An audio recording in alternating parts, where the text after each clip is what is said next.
सबको जय मसीह। प्रभु यीशु के नाम से मैं अपने चैनल में आप लोगों को स्वागत करता हूं।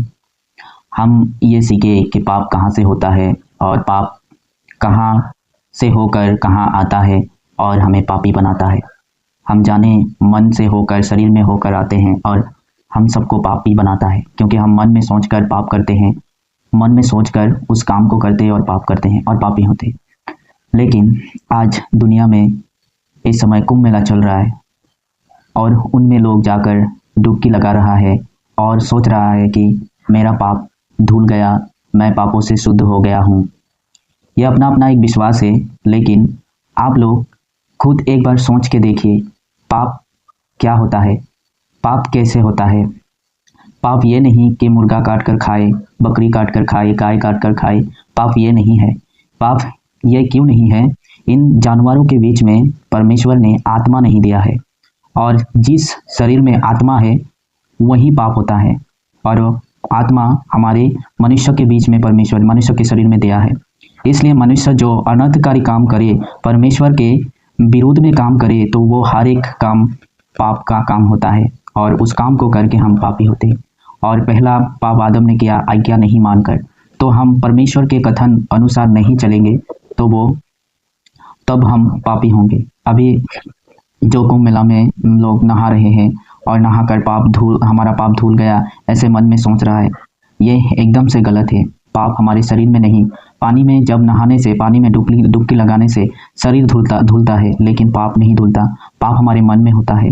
पाप क्या है, मैं फिर से बताना चाहता हूँ। पाप ये है, बुरी विचार, मन में बहुत सारे विचार रखना।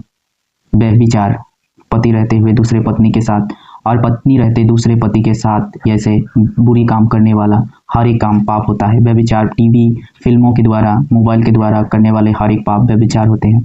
और लोभ, लालच, छल, लुचपन, कुदृष्टि, निंदा, अभिमान, दारू शराब पीना, गुटखा बीड़ी खाना, हर एक अनर्थकारी चीज़ जो परमेश्वर ने माना किया है उसको हम करेंगे तो हम पापी ठहरेंगे।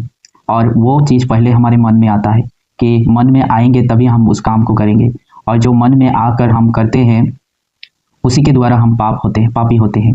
तो ये इस पाप को धुलने के लिए, इस पाप से शुद्ध होने के लिए हमारे हाथ में कोई उपाय नहीं है। इस पाप को हम खुद नहीं धुल पाएंगे, क्योंकि हमारे मन में रोज हजारों बातें उत्पन्न होता है और उनमें बहुत सारी बातें परमेश्वर के विरोध में उत्पन्न होता है। इसलिए हम उस मन को शुद्ध नहीं कर पाएंगे। पवित्र वचन में भी लिखा है, नीति वचन अध्ययन 20:9 में, कौन कह सकता है कि मैंने अपने मन को पवित्र किया और अपने पापों से शुद्ध हुआ हूँ? कोई भी नहीं कर सकता, मैं भी नहीं कर सकता, कोई भी इंसान नहीं कर सकता कि मैंने अपने पापों से शुद्ध हुआ, मैं अपने मन को पवित्र किया। कोई भी नहीं कर सकता सिवाय परमेश्वर। केवल परमेश्वर ही इससे हमें छुड़ा सकता है और दूसरा कोई उपाय नहीं है। इसलिए ये बात परमेश्वर जानता था कि ये मनुष्य के बस में नहीं है। अगर होता तो परमेश्वर को इतना बड़ा दुख उठाकर इस धरती में आना नहीं होता, इस धरती में आकर इतना भयानक दुख उठाना नहीं होता, उस बलिदान को चढ़ाना नहीं होता। अगर मनुष्य अपने अच्छे कर्मों के द्वारा परमेश्वर के राज्य में पहुंचता तो प्रभु यीशु ने सारी मनुष्य जाति के पापों को अपने ऊपर लेकर कलवरी क्रूस पर अपना जीवन दे दिया। कोई लोग कहेगा कि कोई ऐसे क्रूस पर मर जाने से कि सबका पाप क्षमा होता है। उसको मैं इस बात को बता देना चाहता हूँ कि यीशु परमेश्वर है। वो परमेश्वर होकर स्वर्ग से इस धरती में आया, इसीलिए आया कि हमारे पापों को अपने ऊपर ले और उस पाप को अपने ऊपर लेकर हमें उस पाप से मुक्ति दे। जैसे कहीं पूजा पाठ होता है, उसमें प्रसाद चढ़ाते हैं, या बकरी या गाय या और कोई चीज़ चढ़ाते हैं, तो उसको क्यों चढ़ाता है? मनुष्य के पापों को उसके ऊपर दे देता है, बकरी के ऊपर, प्रसाद के ऊपर, कोई चीज़ जो अपने विश्वास के अनुसार जिसके पास रखते हैं, भगवान के पास रखते हैं, तो वो यही सोचता है कि मैं ये करूँगा तो मेरा पाप धुल जाएगा, मैं एक बकरी दूंगा, मैं एक हंस दूंगा, और बहुत सारी चीज़ें देते हैं।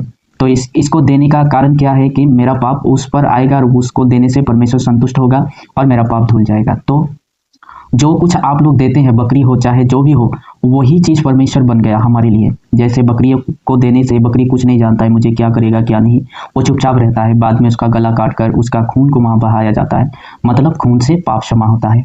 तो परमेश्वर का आत्मा जानवर में नहीं घुस सकता, क्योंकि परमेश्वर पहले ही मनुष्य को बनाया और उसमें उसने उसके नथनों में प्राण वायु फूका और वो जीवित प्राणी बने और उसके ही भीतर में वो आत्मा दिया। जैसे कि आदि में वचन था और वचन परमेश्वर था, वचन ही परमेश्वर है और वो ज्योति है और वो ज्योति मनुष्य को दिया गया, तो वचन परमेश्वर है।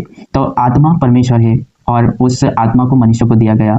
यूहन्ना का सुसमाचार अध्ययन 4:24 में इसको पाया जाता है कि लिखा है परमेश्वर आत्मा है। तो उस आत्मा मतलब ज्योति है, उस ज्योति को हमारे अंदर दिया। तो उसको छुड़ाने के लिए कोई जानवर के अंदर परमेश्वर आत्मा दे नहीं सकता, इसलिए वो खुद देह धारण होकर मनुष्य के रूप में आया और सारी गुनाहों को अपने ऊपर ले लिया। और लोगों ने जैसे कलवरी क्रूस में उसको लेकर क्रूसिफिकन किया, क्रूस में चढ़ा दिया, उसी तरह जैसे लोग एक बकरी को काटता है, लोग अपने परिवार के लिए उसके ऊपर हाथ रखकर प्रार्थना करता है और सारी बोझ को उसको देकर जो देव देवी हो उसके आगे चढ़ाता है, उसी तरह परमेश्वर ने हमारे सारी पापों को अपने ऊपर लिया और हमारे पापों को क्षमा कर दिया। और जो बकरी को चढ़ाता है वो तो कभी भी पाप क्षमा नहीं कर सकता, क्योंकि उसके द्वारा पाप क्षमा नहीं होगा। परमेश्वर खुद अपने आप को बलिदान करके हमें पापों से छुड़ाने का जो इंतजाम उत्पत्ति में ही कर दिया था और उसी को पूरा करने के लिए प्रभु यीशु आया। तो शरीर को धुलने से पाप क्षमा नहीं होता है, पाप क्षमा परमेश्वर करेगा और पाप हमारे मन में होता है और मन को शुद्ध करने के लिए परमेश्वर का ही लहू चाहिए और वो लहू ही हमें धोकर शुद्ध कर सकता है। इसलिए मेरी आप लोगों से प्रार्थना है कि प्रभु यीशु को पहचानो, उसके पास जाओ। इसे पानी में डुबकी लगाने से पाप क्षमा नहीं होगा। यीशु के पास जाओ, यीशु ही हमारे पापों का उद्धार करता है, उसने हमारे पापों को अपने ऊपर लिया है और जो कोई उस पर विश्वास करेगा उसी को आनंद जीवन मिलेगा। धन्यवाद। जय मसीह।